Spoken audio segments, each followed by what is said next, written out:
Hoje a gente vai bater um papo bem legal sobre o BTG Corporate Office Fund, o fundo imobiliário de escritórios corporativos do BTG. Ele que é um fundo bem diversificado, e como todo fundo imobiliário tem seu lado bom e seu lado ruim também. Porém, sabendo dos detalhes do FII, e insights que eu vou te passar aqui sobre o BRCR11, você vai poder conhecer melhor o fundo e até poder se atualizar para que isso possa te ajudar numa decisão ou até mesmo ficar por dentro do que é que está acontecendo com o fundo, caso você seja cotista ou não. Eu vou começar logo com os ativos do fundo e falar os detalhes de vacância, localidade, saúde financeira, além das classificações dos imóveis também. Na composição de vacância da carteira, o Senesp tem uma vacância muito grande aí com 46,7%, o que é péssimo, mas deve-se levar em consideração que é um centro empresarial que tem outros prédios e nesse caso tem mais quantidade de imóveis para poder locar. E apesar de estar localizado numa área bem estratégica em São Paulo, o imóvel deu aí uma piorada com o momento econômico que, lembrando, não vai durar para sempre. O Diamond Towers, em São Paulo também, tem 19,1% taxa de vacância. O Torre Almirante, no Rio de Janeiro, ele está com uma taxa de vacância aí de 25,1%. Lembrando que eu estou falando sobre os imóveis que mais têm vacância, os outros estão bem, alguns nem tanto assim. Os ativos no Rio de Janeiro são uma coisa que muita gente no mercado pode dizer que são um ponto para poder ficar acompanhando no fundo, porque é um estado que historicamente tem aí um risco de vacância maior. Inclusive, muita gente usa essa retórica para poder falar do fundo. Porém, os imóveis do Rio de Janeiro estão se saindo bem melhor do que os de São Paulo. Também, lógico, pela quantidade, já que o fundo tem mais imóveis em SP do que no Rio de Janeiro. São 10 imóveis em São Paulo e 5 só no Rio de Janeiro. Entrando mais nesse assunto, eu vou te explicar por que desse pensamento de muitos, tá? Nos últimos anos, se viu muitos escritórios, muitas empresas migrando do Rio para São Paulo. A gente sabe que apesar de ser um estado muito bonito, eu já visitei o Rio 2 vezes e sei o quanto as pessoas lá são boas. Inclusive, o Rio de Janeiro tem aí um centro empresarial bem planejado também. Mas voltando ao assunto. É um estado que passou por mais administrações e tem problemas de segurança, Muitas empresas levam isso em consideração na hora de expandir ou abrir um escritório no Rio. Porém, os imóveis estão ficando muito caros em São Paulo. Então, pode-se dizer que aos poucos a gente pode ver até um movimento contrário. Inclusive, eu antes de gravar esse vídeo conversei com alguns amigos do Rio que me disseram que as coisas têm melhorado bastante, inclusive nessa questão aí de segurança pública. E olha, se você for do Rio, deixa aí seu posicionamento nos comentários, tá? Isso aí é bem importante também. O BRCR tem uma concentração da carteira maior em imóveis AAA e tem uma menor concentração em imóveis classe B.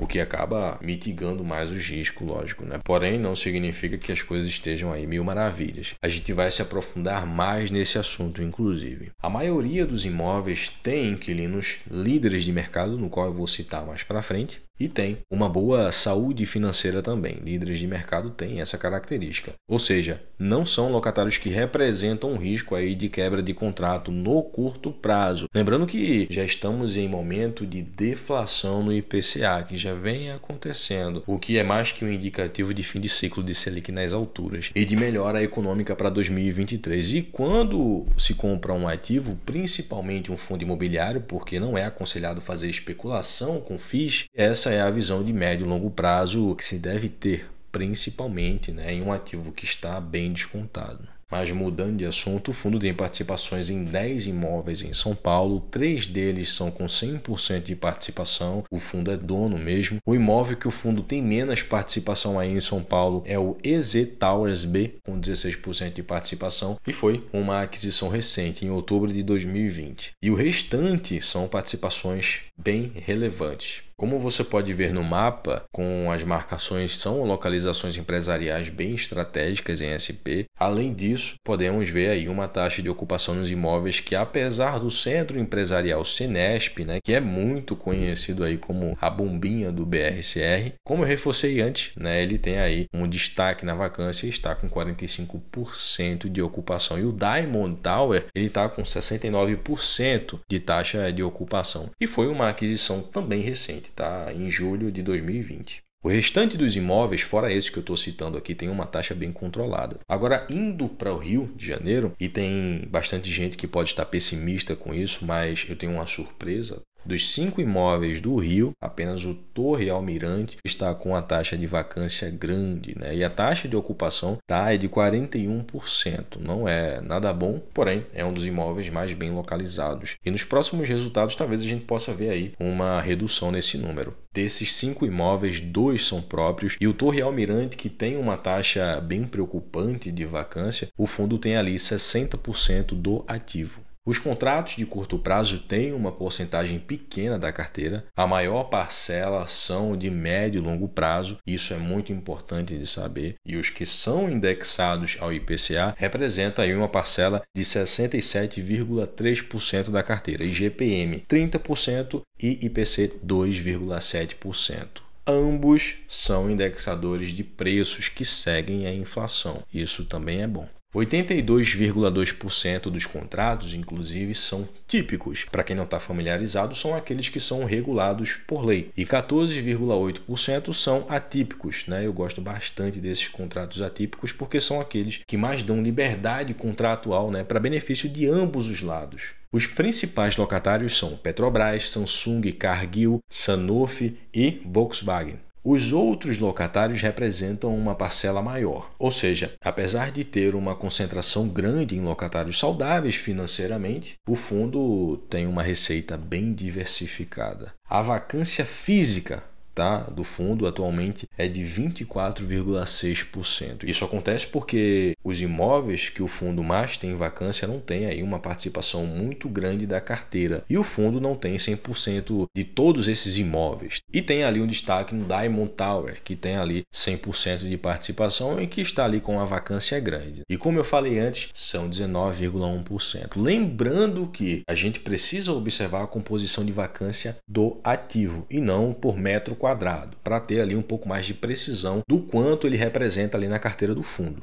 O fundo apresentou bons resultados, mas teve aí um aumento das despesas administrativas, as despesas de propriedade diminuíram, a receita com aluguel teve aí um pequeno aumento, mas teve. O fundo não tem aí um passivo tão pesado, né, dado o tamanho do patrimônio e a capacidade de gerar caixa. Confesso que eu esperava mais detalhes, inclusive nessa questão, né, das despesas, passivos, CRI também, mas o fato é que o fundo dá bons resultados e o que chama a atenção ainda é esse número de vacância. E isso pode ser aí uma oportunidade para quem quer pegar um fundo com um bom desconto pelo pessimismo do mercado. O BRCR, ele é atualmente o maior fundo de lajes corporativas do segmento. Ele tem aí um patrimônio de 2,7, tendo aí atualmente uma queda. O fundo ele tem uma gestão ativa e conta aí com mais de 151 mil cotistas. Ele pagou um yield aí de 8,3% anualizado. Isso mostra a saúde financeira mesmo em pico de Selic e, por consequência, também essa vacância que a gente viu. Ele tem também uma taxa de gestão, que não é uma coisa muito comum, de 1,5% e uma taxa de ADM de 0,25%. É uma taxa que eu acho um pouco pesada e olha que eu sou um cara que sempre reforço aqui que bons fundos têm que ter sim uma taxa que compense o empenho e trabalho duro da equipe. Mas também não é uma coisa absurda se a gente for comparar, por exemplo, com os rates americanos. E olha que eles nem são tão lucrativos assim por conta do tanto de impostos e taxas embutidos neles. Espero que ninguém no governo esteja vendo essa parte aqui do vídeo para não dar ideia aí de aumento de impostos. O fundo fez aí 7 emissões de cotas até agora e por ser um fundo de 2010, né, foram até poucas emissões. Lembrando que foi um fundo que foi constituído aí em 2007 e o IPO dele foi em 2010. É um fundo maturado no mercado.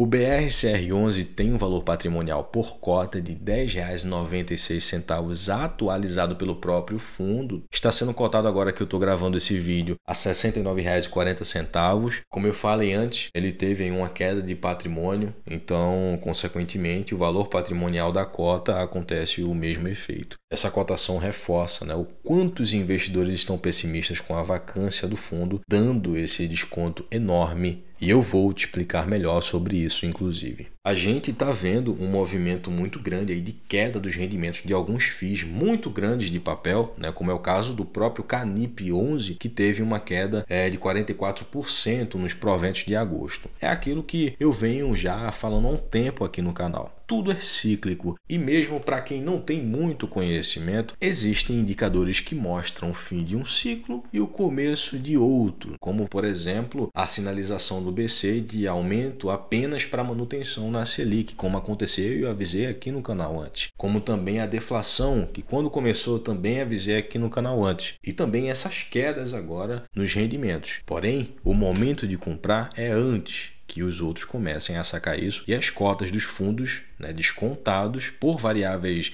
envolvendo ciclos econômicos voltem a subir de novo, como é o caso de agora. Sendo mais simples, a hora de comprar é quando cai e ninguém quer. E a hora de vender é quando todos querem comprar e aproveitar os rendimentos acompanhando o otimismo do mercado. Porém, não faça especulação com FIIs, tá? Não é aconselhado. Por isso, é importante a diversificação, para não ficar correndo de um lado para o outro. E olha, eu sinceramente, em relação ao BRCR11, acredito que esse problema de vacância, mesmo que controlado, possa demorar aí algum tempo até o fundo diminuir essa vacância física de 24%. Mas por que, Johnny? Olha, economicamente falando, quando a Selic está no topo, significa que ela atingiu já um pico de taxa de juros que sufocou a economia. Então, para que ela caia e volte a patamares saudáveis, digamos assim, significa que a economia ela tem que estar bem estagnada. É assim que desinfla o mercado superaquecido. Por isso, o mercado não está aí correndo atrás do BRCR, mesmo que tenha um desconto enorme, como eu mostrei aqui, exatamente pelo tempo que o fundo vai ficar aí com um nível de vacância bem chato.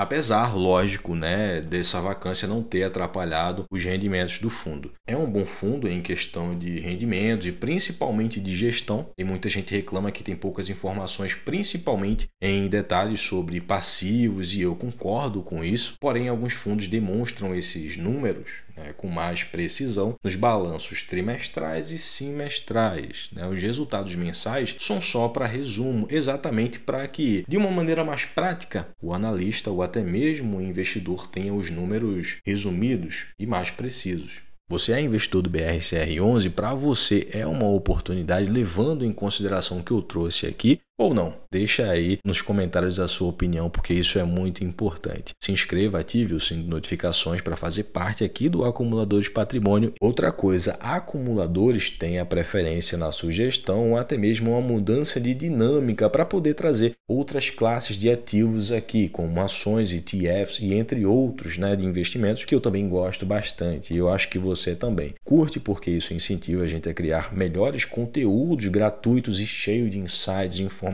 para você. Na descrição e no primeiro comentário a gente está deixando uma planilha para poder te ajudar a organizar melhor os seus investimentos e a sua vida financeira. Inclusive é atualmente a melhor planilha de investimentos do Brasil e assim como me ajuda, vai te ajudar também. Para ficar tudo bem detalhado e organizado para você poder pagar seu imposto e também, se precisar, pagar DAF. Afinal, uma boa planilha de investimentos é algo que todo investidor precisa ter. Valeu e até a próxima!